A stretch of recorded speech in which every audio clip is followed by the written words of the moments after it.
Et lorsqu'il a fini tout ça, il a demandé à ceux qui avaient envie de venir devant pour la repentance. Beaucoup sont venus pour se repentir, parce qu'ils étaient reconnus de ce qui avait été dit. Par contre, il y avait les récalcitrants, qui eux étaient très fâchés. Et parmi les récalcitrants, il y avait le responsable du groupe de louanges, qui sortait avec la femme de l'ancien.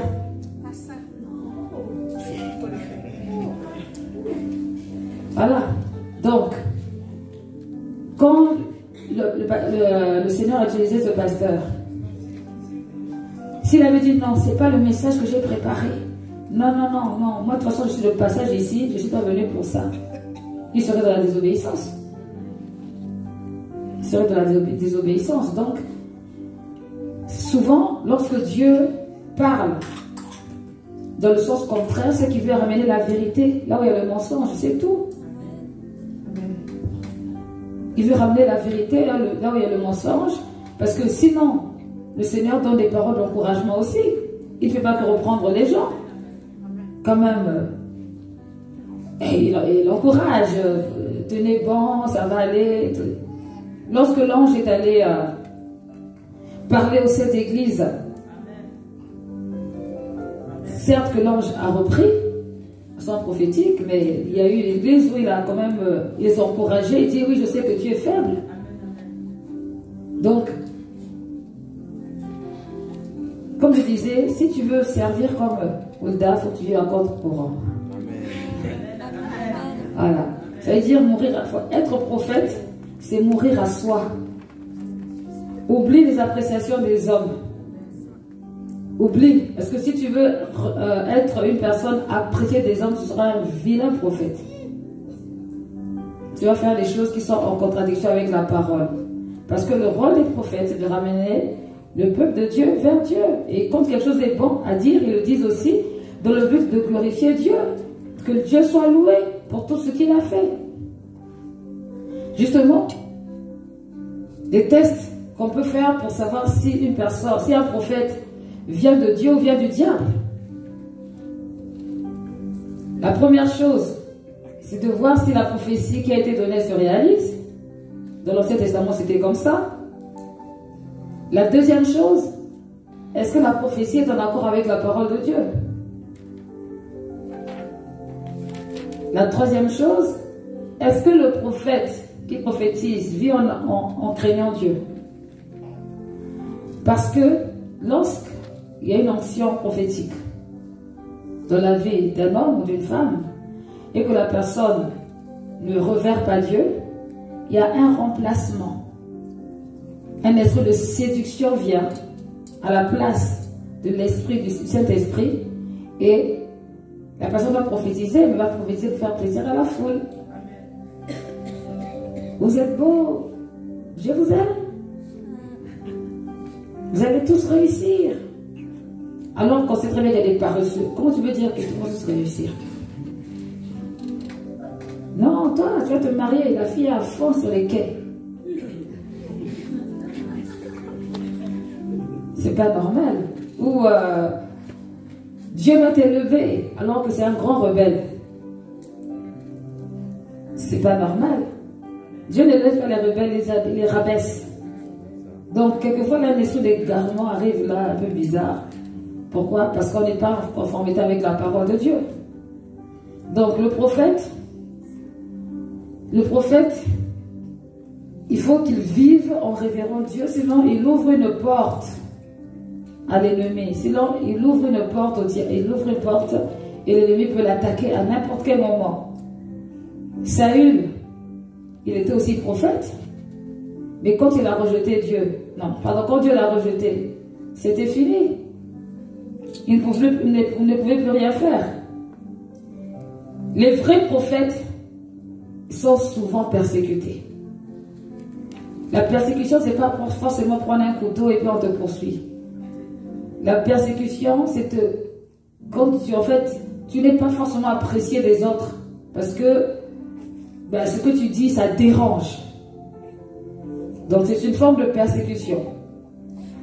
Les vrais prophètes sont souvent persécutés Dans l'Ancien Testament, on les mettait en prison, on les tuait même, parce qu'on n'aimait pas ce qu'ils disaient. Et à l'époque de Jérémie,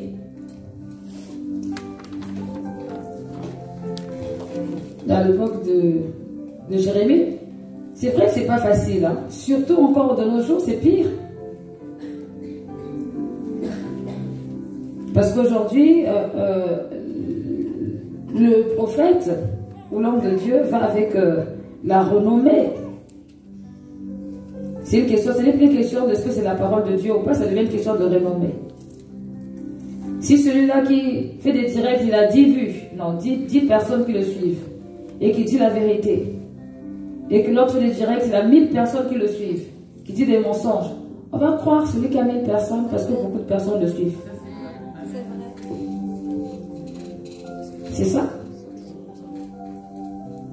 Donc, c'est une forme de persécution. Dans Jérémie 16,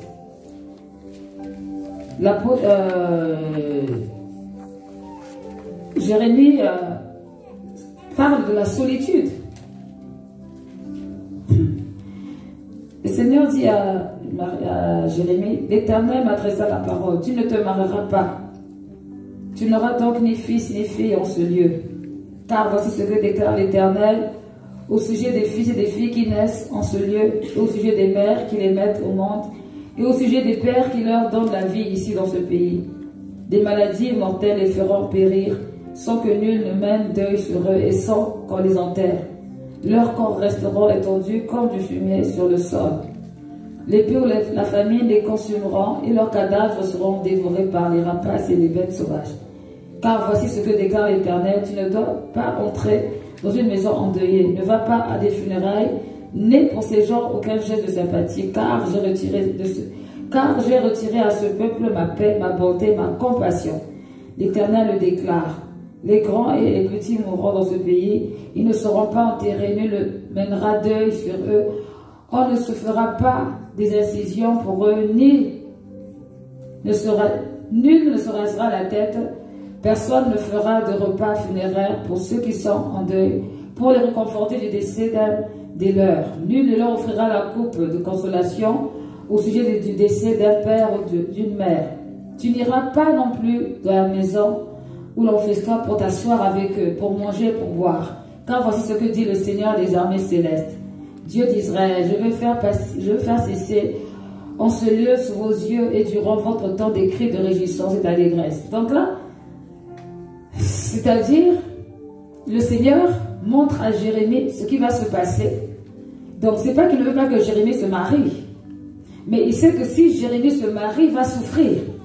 Pourquoi? La personne qui va l'épouser est sous la condamnation parce que peut-être que c'est une idolâtre. Peut-être, je ne sais pas, de famille. Donc, Dieu prévient déjà. Maintenant, si Jérémie entend, mais il fait quand même, ce sera sa faute à lui. Donc, Jérémie, est-ce qu'il n'avait pas besoin de se marier à ce moment? Si. Mais qu'est-ce qui se passe? C'est qu'il se retrouve dans la solitude. Les prophètes, ce sont souvent des personnes qui sont seules parce que leur message est un message cru et qui ne trouvent pas de sympathie. Il n'y a pas de sympathisants. Donc, ce n'est pas facile d'être vraiment un prophète. Ce n'est pas facile. Un prophète tout pour le peuple, oui. Mais si un prophète selon le cœur de Dieu, ça signifie qu'il faut se consacrer. Il faut rentrer dans la profondeur et chercher à connaître le cœur de Dieu. Et d'être impartial. Ce n'est pas être un prophète de malheur pour annoncer aux gens des choses qui sont dures par ses propres pensées. Non, ce n'est pas ça. Ce n'est pas dans le sens de la condamnation, mais dans le sens de l'avertissement pour qu'il y ait une transformation dans la vie de ceux qui sont autour. Jonas est parti, quand finalement il a obéi, il est allé...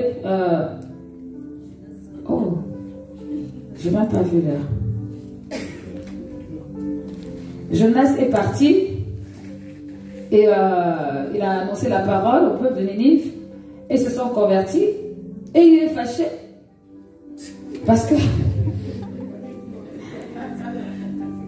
Dieu leur fait grâce.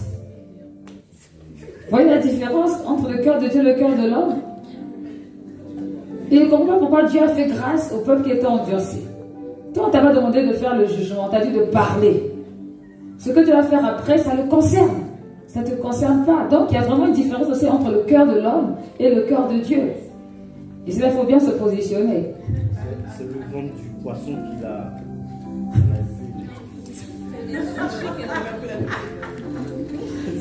On a une petite dernière question, pardon. En fait, tu as dit que la parole du prophète se réalise au fait. Oui. Mais si un prophète, tu donnes prophétie sur une personne et que la personne ne vit pas une vie de sanctification qui ne se réalise pas, c'est pas ta faute. Bah non. Donc c'est pas toi qui se réalise. Non. Mais c'est pour ça que c'est pas le seul critère. C'est pas le seul critère. Si on dit que tu vas te marier et que tu es une orgueilleuse professionnelle, vraiment, quand le frère de la mobilette passe, tu ne le regardes pas. Quand le frère avec la voiture, je ne connais pas les marques de voiture. Ferrari. Comment? Ferrari. Celui-là, c'est là où ton cœur bat. Mais lui, c'est un coureur de jupons. Lui, c'est coureur de jupons, il n'impose pas les mains. Mais le frère de la mobilette, lui, il craint Dieu. Dieu n'a pas dit qu'il va rester avec la mobilette. Mais pour l'instant, c'est la mobilette qui est là.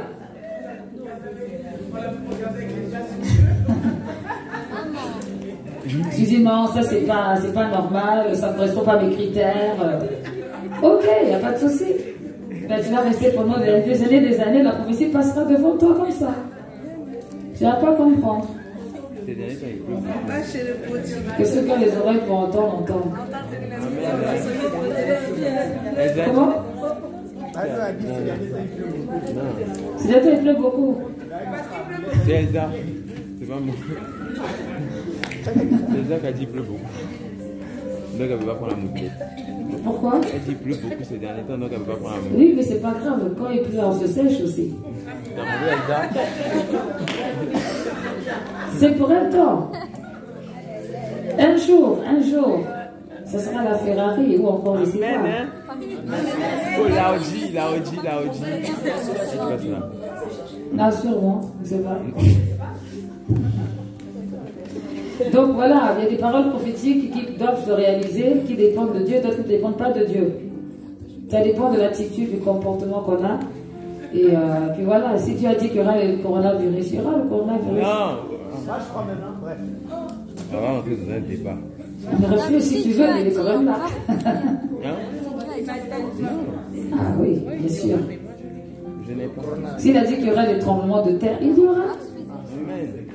S'il y aura, je ne sais pas moi, le climat détérioré, ça c'est prophétique tout ça. Il n'y a rien. Ça, on peut dire je ne veux pas, je ne suis pas d'accord. Ça va passer. Les guerres, on n'est plus rien. Pourquoi? Le cœur de l'homme est comme ça. Ça va passer, mais le fait d'être prévenu, tu sais comment te tenir face à la parole. Parce qu'il a bien dit aussi que ce sont des signes. Il a dit, quand vous aurez cela arrivé, ne vous inquiétez pas, ne vous effrayez pas. Donc, tu dois avoir la paix dans ton cœur. Amen. Si tu commences à avoir des palpitations de cœur, moi je te dis bon courage. Tu ne veux plus voyager. Tu as refusé d'aller en Chine.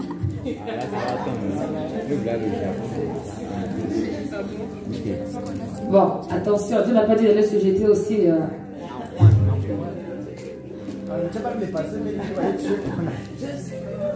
Que quoi? Il cherche du laser. Vraiment, quand on va se lever là. Le prophète? Non. D'accord. La question pour la semaine prochaine. Donc, quand j'avais entendu quand j'avais eu ces enseignements à l'époque, j'ai cité le prophète. Ah, non, mon Dieu.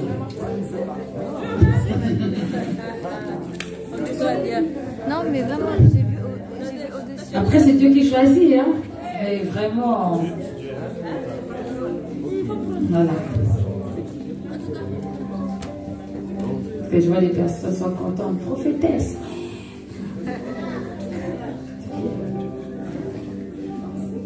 Mais c'est difficile pour toi, de toute façon. Avec la grâce de Dieu, nous allons y arriver.